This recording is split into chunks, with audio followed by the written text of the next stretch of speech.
시편 52장 1절에서 9절 말씀. 포악한 자여, 내가 어찌하여 악한 계획을 스스로 자랑하는가. 하나님의 인자하심은 항상 있도다. 내 혀가 심한 악을 꾀하여 날카로운 삭도같이 간사를 행하는도다. 내가 선보다 악을 사랑하며 의를 말함보다 거짓을 사랑하는도다. 셀라. 간사한 혀여, 너는 남을 해치는 모든 말을 좋아하는도다. 그런즉 하나님이 영원히 너를 멸하시며 너를 붙잡아 내 장막에서 뽑아내며 살아있는 땅에서 내 뿌리를 빼시리로다. 셀라. 의인이 보고 두려워하며 또 그를 비웃어 말하기를, 이 사람은 하나님을 자기 힘으로 삼지 아니하고 오직 자기 재물의 풍부함을 의지하며 자기의 악으로 스스로 든든하게 하던 자라 하리로다. 그러나 나는 하나님의 집에 있는 푸른 감람나무 같으며 하나님의 인자하심을 영원히 의지하리로다. 주께서 이를 행하셨으므로 내가 영원히 주께 감사하고 주의 이름이 선하심으로 주의 성도 앞에서 내가 주의 이름을 사모하리이다. 아멘.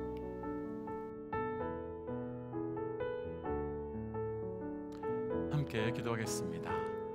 하나님, 우리를 보호하여 주심에 또 우리를 지켜주심에 감사합니다. 하나님, 하나님께서 보호하시고 지켜주신 은혜로 날마다 담대하게 살아가게 하시고 또 그 도와주시고 지켜주시고 보호하심의 은혜를 선포하며 증거하는 자 되게 하여 주옵소서. 모든 말씀 예수님 이름으로 기도하였습니다. 아멘. 할렐루야. 사망의 음침한 골짜기를 다닐지라도 우리와 함께하여 주심으로 또 우리를 보호하시고 우리를 지켜주시는 우리 주 우리 하나님의 이름을 높이 찬양합니다. 오늘 우리가 함께 나눌 말씀의 제목은 나를 공격하는 악한 자가 있다면, 나를 공격하는 악한 자가 있다면 이라고 하는 말씀의 제목입니다. 우리가 부인할 수 없는 한 가지 사실은 우리가 아무리 하나님을 온전히 믿고 또 그 말씀대로 살고자 하더라도 우리를 공격하고 또 넘어뜨리려고 하는 악인들은 분명히 있고, 그로 인해서 우리의 마음이 무너질 것처럼 아프고 힘들 때도 있다는 것입니다. 오늘 말씀의 표제를 한번 보시면요, 표제가 에돔인 도액이 사울에게 다윗이 아히멜렉의 집에 왔다고 말하던 때라고 기록되신 것을 보실 수 있을 겁니다. 이 표제만으로도 오늘 말씀에서 공격하는 악인이 누구인지 또 공격당하는 의인이 누구인지는 쉽게 아실 수 있을 것 같습니다. 오늘 말씀에서 공격하는 악인은 바로 사울과 도액이고 공격당하는 의인은 바로 다윗입니다. 오늘 말씀의 배경은 사무엘상 22장입니다. 사무엘상 22장에서 사울은 다윗을 죽이기 위해서 계속 쫓아다녔지만 매번 놓치게 되었고, 마침 다윗은 그때 제사장 아히멜렉에게 피신을 갑니다. 그때 제사장 아히멜렉은 다윗이 사울에게 쫓기고 있는지 혹은 사울이 다윗을 죽이려고 또 다윗을 잡으려고 하고 명령을 내렸는지 아무것도 모르고 있었던 때였습니다. 그래서 아히멜렉은 다윗에게 먹을 것, 마실 것, 그리고 심지어는 그 골리앗의 칼까지도 주었습니다. 이때 제사장 아히멜렉이 다윗을 도와주었던 것은 다윗을 위해서 한 것이 아니라 순순히 다윗이 사울의 신하였기 때문이며 또 같은 민족이었기 때문이었습니다. 하지만 이 장면을 다 바라보고 있었던 도액은 사울에게 자기가 본 것을 알리면서 동시에 신의 힘을 얻게 되었고, 그러면서 더 높은 자리에 올라가게 됩니다. 반면에 순수한 마음으로 다윗을 도와주었던 제사장 아히멜렉은 자신뿐만 아니라 자신을 포함한 온 가족 85명의 제사장이 사울의 명령을 받았던 도액에게 죽임을 당하게 되지요. 이런 배경 속에서 오늘 말씀은 하나님께 기름 부음 받은 자를 죽이려고 하는 사울이라고 하는 악인도 등장시키고요, 또 자신의 이익을 위해서 말로써 거짓말하며 고자질하여서 의인을 죽이게 되는 도액도 있음을 알려주면서 이러한 사람들을 만났을 때 우리가 어떻게, 믿음의 사람들이 어떻게 살아가야 되는지를 오늘 말씀을 통해서 우리가 도전하고 있는 겁니다. 먼저 우리가 나를 위해 누구를 공격하고 넘어뜨리고 다른 사람을 억울하게 만드는 사람이 되지 않으시기를 도전합니다. 그러나 반면에 오늘 말씀에 다윗과 같이 나를 죽이고 넘어뜨리려고 하는 사울과 도끼 같은 사람들이 주변에 있을 때 우리가 어떻게 믿음으로 반응하며 살아야 하는지를 함께 묵상함으로 우리를 공격하는 악한 자 앞에서 오히려 그 하나님의 깊은 보호하심과 지켜주심의 은혜를 충만하고도 충만하게 누리시는 은혜가 있으시기를 주의 이름으로 도전합니다. 나를 공격하는 악한 자가 있다면 먼저 오늘 본문에요, 우리 5절 말씀 함께 좀 읽어보겠습니다. 5절 말씀 천천히 함께 읽지요. 그런즉 하나님이 영원히 너를 멸하심이여 너를 붙잡아 내 장막에서 뽑아내며 살아있는 땅에서 내 뿌리를 빼시리로다. 아멘. 여기서 너로 표현되어 있는 너가 사울이 될 수도 있겠고요, 또 도액이 될 수도 있을 것 같은데 분명한 건 하나님께서 너를 멸하실 것이며 또한 장막에서 뽑아내실 것이며 또한 내 뿌리를 땅에서 빼실 것이다 라고 하신 그 심판의 선언은 분명하게 나오고 있습니다. 먼저 오늘 말씀에서 나눌 첫 번째 결론부터 나누고 말씀을 좀 나누고 싶은데요, 우리를 공격하는 악한 자가 있다면 첫 번째는 하나님께서 그를 멸하실 것을 믿고, 멸하실 것이기 때문에 그 멸하실 것을 믿고 기다리라 라고 하는 영적 도전입니다. 사랑하는 믿음의 영적 여러분, 우리를 공격하는 악한 자가 있다면 우리가 그를 대적하거나 혹은 그와 우리가 나아가서 싸우는 것이 아니라 오히려 하나님의 멸하심을 믿고 하나님께 맡김으로 잠잠히 기다리는 영적 결단의 믿음의 삶으로 나아가시기를 주의 이름으로 도전합니다. 그런데 사실 우리를 공격하는 자가 바로 우리 앞에 있을 때 하나님께서 그를 멸하실 것을 믿을 수는 있지요. 그런데 그가 우리 앞에 있을 때 아무것도 하지 않고 우리가 기다리고 있는 것은 참 쉽지 않습니다. 믿을 수는 있지만 내가 무엇은 해야 될 것 같습니다. 게다가 오늘 말씀에서요, 사울은 다윗을 핍박한 이후에 당장에 망한 것이 아니었습니다. 오히려 왕으로서 더 승승장구하고 더 높아졌습니다. 또 도액도요, 사울을 고자질하고 난 다음에 또 사울의 명령으로 제사장 아히멜렉과 그의 가족들을 다 죽였을 때 심판이 바로 받은 것이 아니었습니다. 오히려 도액도 더 높은 자리로 올라가고 더 많은 것을 소유하게 되었습니다. 그럼 이런 것을 본다면 하나님께서 그들을 심판하실 것이다 라고 과연 믿고 기다릴 수 있을까요? 하나님께서 심판하실 거야 라는 것을 믿고 기다리는 게 사실은 그들의 승승장구하며 높아지는 것을 보면서는 믿고 기다리기가 쉽지 않을 것 같습니다. 그런데 하나님께서 의인들과 악인들의 죄에 대해서 일하시는 방식이 어떻게 다른지를 알고 나면 분명히 우리 또한 반응이 달라질 것입니다. 어떻게 다를까요?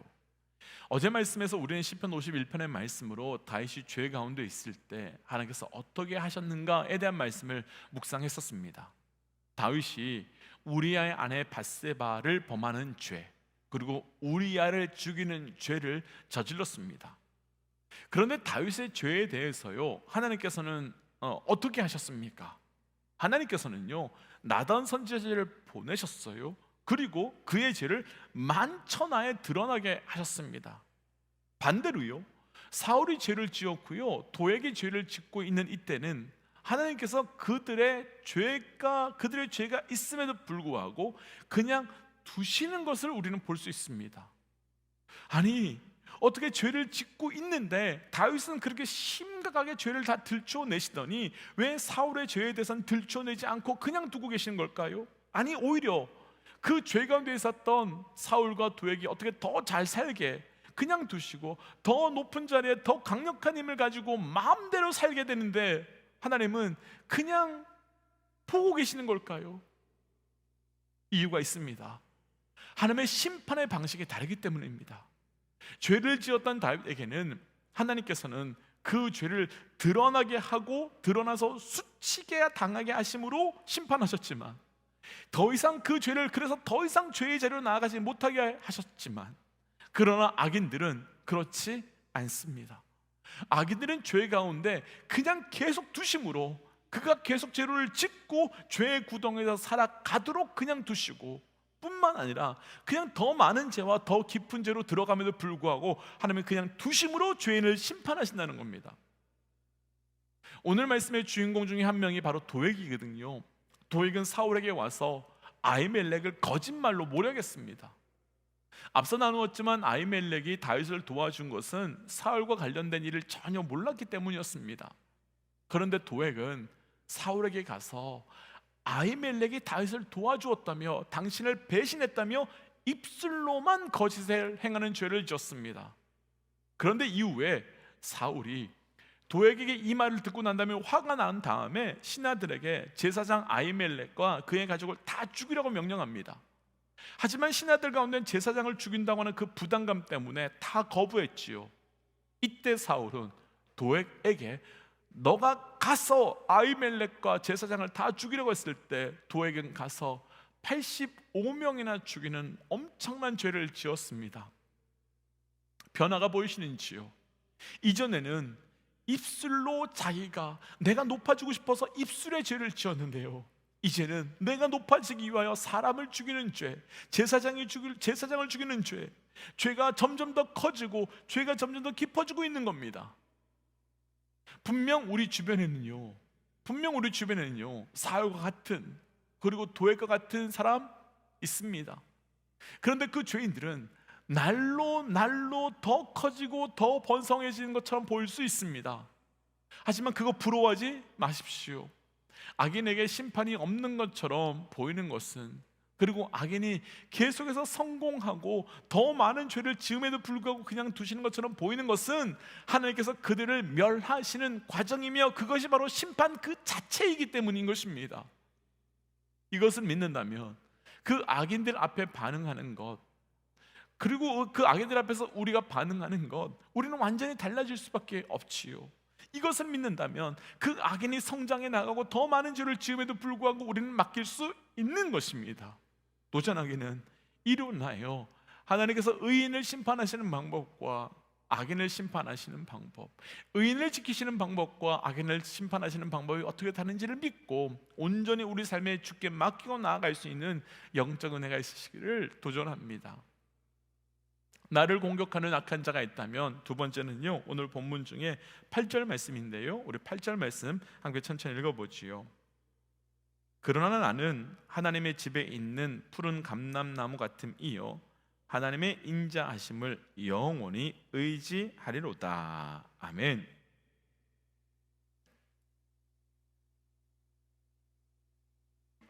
다윗은 이런 상황 속에서 나는 하나님의 집에 있는 푸른 감람나무와 같이 하나님의 인자하심을 영원히 의지하겠다라고 말합니다. 오늘 말씀에서 나눌 두 번째, 나를 공격하는 악한 자가 있다면 우리의 삶에 그때 하나님의 인자하심을 영원히 의지하며 기다리는 삶이 되시기를 주의 이름으로 축복하며 또한 도전합니다. 바로 하나님의 그 인자하심을 의지하는 겁니다. 사실 우리 주변에 우리를 공격하는 악인이 있을 때 우리가 자주 망각하는 것이 한 가지 있는데요, 악인이 우리 주변에 있지만 악인만 우리 주변에 있는 것이 아니라 인자하신 우리의 하나님도 우리와 함께 하고 계시다는 것입니다.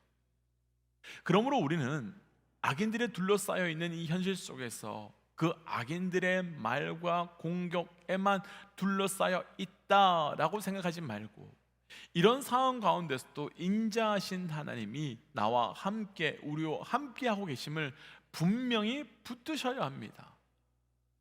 조금 전에 읽었던 8절 말씀에서 다윗은 그런 믿음의 사람들을 푸른 감람나무 같다라고 고백합니다. 감람나무는요, 길게는 1000년을 넘게 살고 또 척박한 땅에서도 오래 사는 아주 강력한 생명력을 가지고 있는 나무입니다. 그와 같이 하나님의 사람들이 공격을 당하고 모함을 받고 척박하고 메마른 땅에 있는 것처럼 느껴질지라도 하나님의 인자는 우리를 영원히 지키시며 우리를 영원히 보호하심으로 그런 곳에조차도 그 메마른 감람나무가 아니라 푸른 감람나무가 되도록 하시겠다고 하시는 말씀으로, 그래서 나를 공격하고 에워싸고 있는 악한 자들에 의해서 흔들리지 말고 인자하신 하나님만을 바라보라 라고 그 공격당하는 때에 우리를 도전하고 있는 거지요. 우리가 이 말씀 앞에 기억해야 될 것이 있습니다.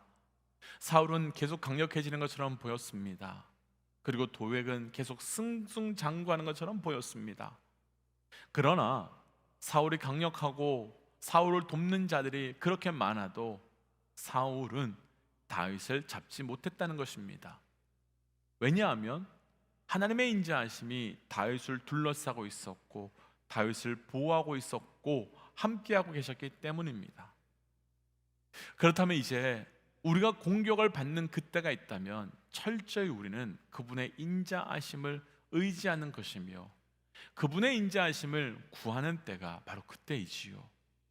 그래서 축복하고 도전하기는 다윗과 같은 그러한 때가 있을수록 주의 인자하심을 구하며 악인에 의해 무너지는 것이 아니라 하나님의 인자하심을 통해 온전한 그 길을 걸어 나아가는 영적 은혜가 있으시기를 주의 이름으로 축복하며 또한 도전합니다.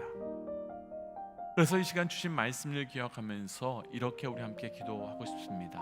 하나님, 우리가 악한 자의 공격 가운데 있을 때 우리를 홀로 두지 마시고 주의 인자하심을 허락하셔서 우리가 그 길을 온전히 걸어갈 수 있도록 우리를 지켜주시고 보호하시고, 우리가 악한 자를 대적하여 싸우는 것이 아니라 하나님의 일하심을 믿고 잠잠히 기다릴 수 있는 영적 믿음을 주옵소서라고 함께 기도하겠습니다. 함께 기도할까요? 하나님 주신 말씀을 붙들고 기도하며 나아갑니다. 아버지, 우리의 삶을 악인이 둘러싸고 있을 때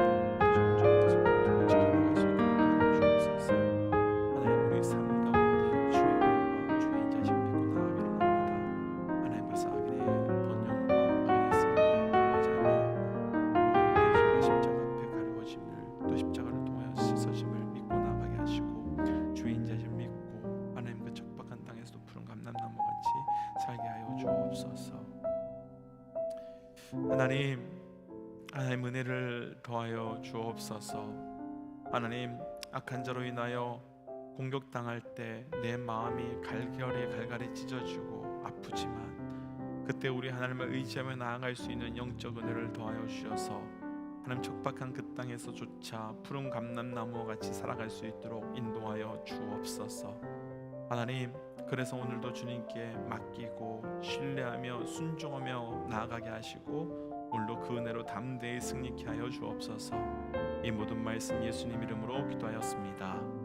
아멘.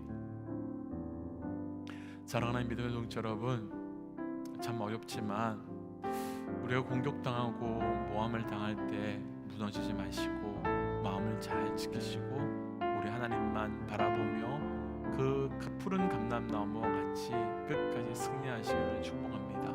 함께 선포하고 또 삶의 자리로 기도의 자리에 나아가지요. 함께 선포하겠습니다. 하나님은 살아계십니다. 아멘. 승리하십시오. 함께 기도하겠습니다.